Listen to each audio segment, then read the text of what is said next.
Folks, it's Andy here from Aussie Homesteads, working on our dryer today, and I thought I'd just do a quick talk about idler pulleys, because the idler pulleys inside your dryer, that's the motor shaft there, and there's two of these idler pulleys. I've got one up on the bench, I'll show you in a minute. And the belt goes between the idler pulleys here and runs round the drum and then comes back again. And these keep the tension on the belt. So this is a reversing dryer, so there's one for the left-hand side and one for the right-hand side because it goes backwards and forwards. If it just went one direction, there'd only be one of these idler pulleys.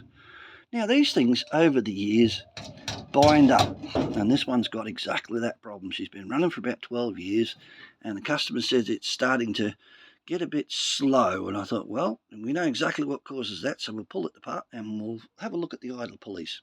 Now I'll bring it up to the bench and I'll show you how I do them. And this is the burning question of, do you lubricate idler pulleys or not to lubricate idler pulleys?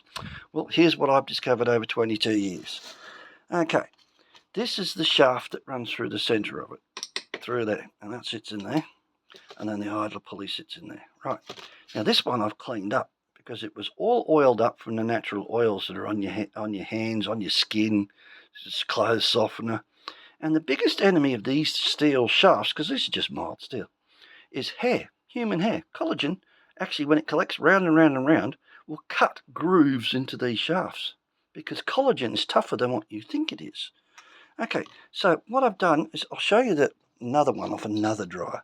You can see the amount of dust that collects in there, and hair and oil, and it's not spinning real well.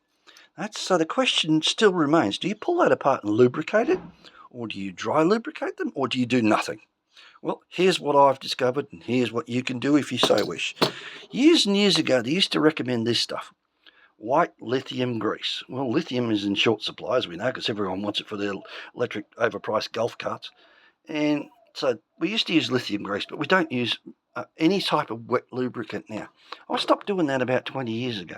And what I discovered was, if you get this and put it in the vise down, lock it in down the bottom, and use a piece of 400 grit sandpaper.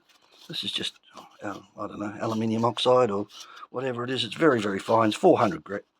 And if you go backwards and forwards and round and round and round and round and round, you'll end up with this thing looking highly polished, right? So a bit of metho and cut it with the fine paper. Then, if you look in one of my other videos, it says, what is a swizzle stick?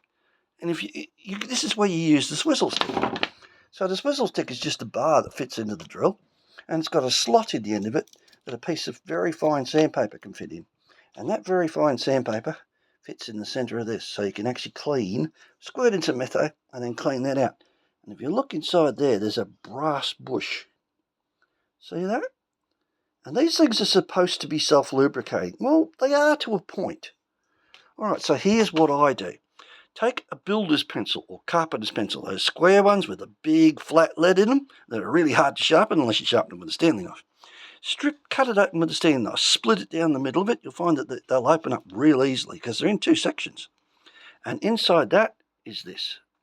You could call it lead, but it's not lead. We haven't had lead in lead pencils since I was a young boy. But it's graphite. So what you've got now is a piece of graphite. And graphite is one of the best dry lubricants.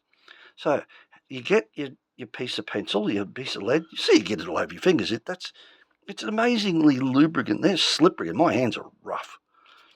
So what you do is you get a bit of rough sandpaper and you go backwards and forwards and backwards and forwards, and you'll end up with this, and that is graphite powder. And what you do then is you rub it on the shaft. And that's all I do. Bit of graphite. Now you've got a graphite polished steel running on this hard plastic. And that will spin and spin and spin for a very long time. See how easily it spins? So then when you put it back together and put your dryer back together, that should run for another 15, 20 years. And that's the experience that I found. This dryer, as I said, it's been running for 12 years. So there you go. The burning question, do you lubricate idler pulleys or do you not lubricate idler pulleys? In my opinion, to a point, yes. Graphite powder. So there you go. This is just what I've learned. I'm just sharing it with you guys. If you want to try it and do it, that's all good. If you don't want to do it and you want to go back to the old liquid stuff again, do that too. But this is what I found that works. And there you go. I thought I'd share that with you. So it's Andy here from Aussie Homesteads, signing off until the next one, and talk to you later. Bye.